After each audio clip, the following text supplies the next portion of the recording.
इस वक्त की बड़ी खबर उत्तर प्रदेश से। यूपी में नया विधान भवन बनाने की योजना पर विचार। नवनिर्मित संसद भवन की तर्ज पर बनेगा विधान भवन। और हमारे सहयोगी संदीप खेर अधिक जानकारी के लिए हमारे साथ जुड़ चुके हैं। संदीप, यूपी में नए विधान भवन बनाने की योजना पर विचार किया जा रहा है और खबरें ये भी हैं कि नवनिर्मित संसद भवन की तर्ज पर बनेगा उत्तर प्रदेश में नया विधान भवन। देखिए, बिल्कुल त्रिशला, जिस तरीके से नया जो सदन बनाया गया दिल्ली में एक ऐतिहासिक है और बताया गया है कि किस तरीके से भव्य और उसको विशाल बनाया गया है। हालांकि पुराने को भी कह सकते हैं कि एक धरोहर के तौर पर रखा गया है, लेकिन जो एक बढ़ता परिवेश होता है, जिस तरीके से लगातार लोगों की संख्या बढ़ती है, जिसके चलते इस तरीके का विचार लिया गया। राजधानी लखनऊ की बात करें तो देखिए, जो एक विधान भवन है इसके सामने ही दारुल शफा है, यानी लोक भवन के पीछे की जो एक इमारत है दारुल शफा, जहाँ पे पुरानी जो आवास बने हुए हैं। ये बताया जा रहा है कि इन आवासों को यहाँ से हटाया जाएगा और इसके स्थान पर यहाँ पर नया विधान भवन बनाया जाएगा।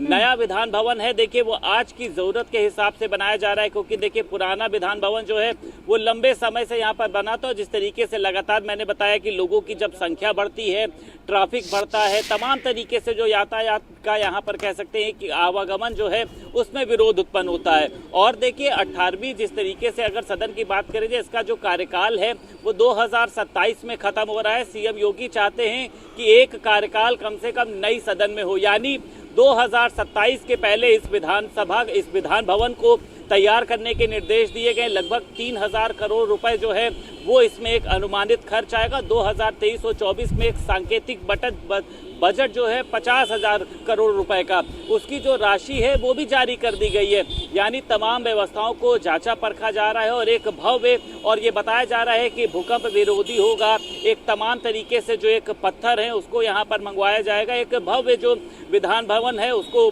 तैयार कराने की जो योजना है उस पर मंथन किया जा रहा है। पूर्व प्रधानमंत्री अटल बिहारी वाजपेयी की जयंती पर, यानी 25 तारीख को ये बताया जा रहा है, 25 दिसंबर को इसकी आधारशिला जो है वो भी रखी जाएगी। और ये बताया जा रहा है कि इस दौरान एक भव्य कार्यक्रम किया जाएगा, तमाम लोगों को यहाँ पर बुलाया भी जाएगा। खुद मुख्यमंत्री योगी आदित्यनाथ चाहते हैं कि जो हमारा एक आखिरी कार्यकाल हो 2027 में, जिस तरीके से 18वीं विधानसभा का कार्यकाल खत्म हो रहा है, तो एक ही कार्यकाल हमारा जो है वो नई इमारत में हो। इसको लेकर तैयारियां शुरू करी जाएंगी। 3000 करोड़ रुपए का खर्चा आएगा और जो एक टोकन के कह सकते हैं बजट टोकन के तौर पर 50,000 करोड़ रुपए की जो राशि है वो दे भी दी गई है। बिल्कुल संदीप, जैसा कहा जा रहा है नए संसद भवन की तर्ज पर उत्तर प्रदेश में विधान भवन बनेगा। आधुनिकता की अगर बात की जाए तो क्या उसी प्रकार से आधुनिकता पर भी ध्यान दिया जाएगा, संख्या पर भी ध्यान दिया जाएगा?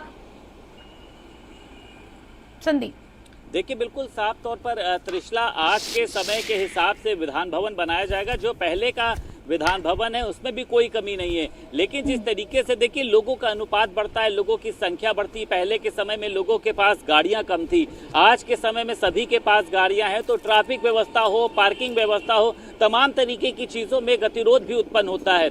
इसको लेकर ये फैसला लिया गया है। खुद मुख्यमंत्री योगी आदित्यनाथ ने इस बात को कहा था, विधानसभा अध्यक्ष सतीश महाना ने भी इस बात का जिक्र किया है।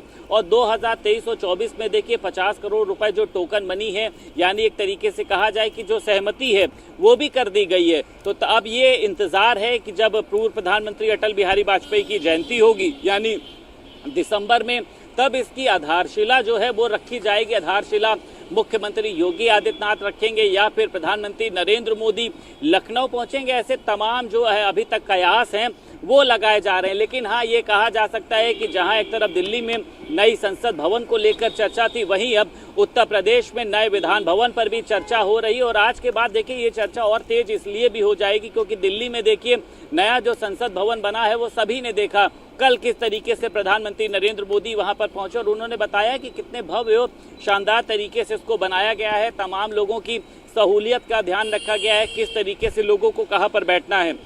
पुराने विधान भवन की बात करें, हालांकि हम उसी के सामने ही मौजूद हैं, आपको बताएं कि पुराना जो विधान भवन बना है वो भी बहुत ही खूबसूरत बनाया गया था। लगभग 1992 में बताते हैं कि इसकी जो नींव है उसको रखने का काम किया था।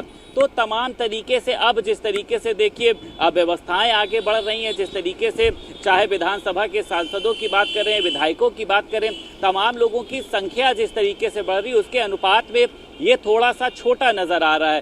तो अब ऐसे में एक बड़ा और भव्य विधान भवन बनाने की जो तैयारी है, अब उस पर मंथन किया जा रहा है। इसको लेकर तमाम लोगों से मुलाकात करी जा रही है। इसको बनाने को लेकर देखिए, इस इमारत को बनाने को लेकर एक सलाहकार नियुक्त किया जाएगा।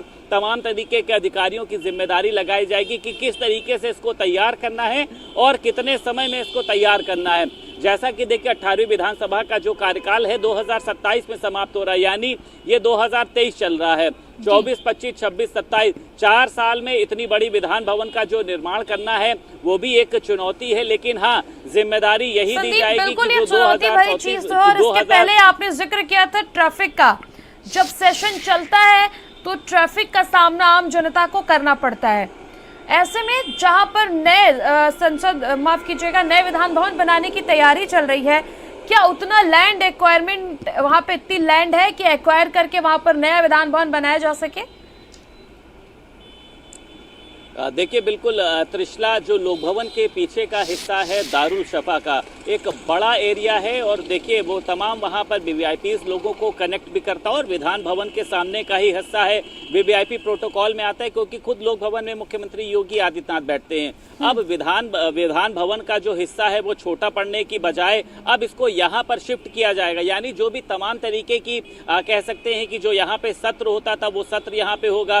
तमाम विधायकों के जो ऑफिस थे, जो मंत्रियों के यहाँ पर ऑफिस थे, उनको यहाँ पर बनाया जाएगा। इसके पीछे देखिए साफ तौर पर यही है कि जिस तरीके से संख्या आगे बढ़ रही है, जिस तरीके से तमाम विधायक जब यहाँ पर पहुँचते हैं, तमाम तरीके का जब यहाँ पर प्रोटेस्ट होता है तो यहाँ पे जो जगह है वो कम पड़ती है, जिसके चलते यहाँ पर तमाम तरीके की दिक्कतों का सामना एक तो जो अंदर मौजूद लोग होते हैं उनको करना पड़ता है और उसी के साथ साथ रोड पे जब तमाम वीवीआईपीज यहाँ पर पहुँचते हैं तो ट्रैफिक व्यवस्था भी कह सकते हैं कि उसमें अवरोध उत्पन्न होता है। तो जो पुरानी विधानसभा है, जिस तरीके से देखिए मैंने आपको बताया कि 1922 में देखिए इसकी नींव रखी गई थी। मौजूदा जो विधानसभा है 15 दिसंबर 1922 को तत्कालीन governor sir Spencer Harcourt Butler द्वारा, तो और 6 साल में देखिए इसको बनाया गया था। 21 फरवरी 1928 में जिस तरीके से उद्घाटन किया गया था, कलकत्ता की एक कंपनी है, यानी इसी की तर्ज पर, क्योंकि देखिए एक खूबसूरती जो है वो जब भी कोई विधान भवन के सामने से निकलता है तो यहाँ पर फोटो कैप्चर करता है। तो तमाम तरीके की चीजों को ध्यान में रखा जा रहा है। नई संसद की तर्ज पर नई संसद बनाई गई है, वहाँ की खूबसूरती को देखते हुए, वहाँ की जो एक क्वालिटी है उसको देखते हुए कि किस तरीके से भव्य निर्माण तो किया ही जाए, उसी के साथ साथ इसकी सुरक्षा का किस तरीके से ख्याल रखा जाए। तो ऐसा बताया जा रहा है कि लोक भवन के जो पीछे का हिस्सा है दारुल शफा में जो पुराने आवास बने, इनको ढहाया जा सकता है। इनकी जगह पर एक बड़ा लैंड है त्रिशला, जिस तरीके से आपने कहा कि जगह की बात, तो लोक भवन के जो पीछे का हिस्सा है एक बड़ा लैंड है जिसकी जगह पर विधान भवन बनाने की जो तैयारियां हैं वो करी जाएंगी। बिल्कुल संदीप, बिल्कुल। और तमाम जानकारी के लिए आपका बहुत बहुत शुक्रिया।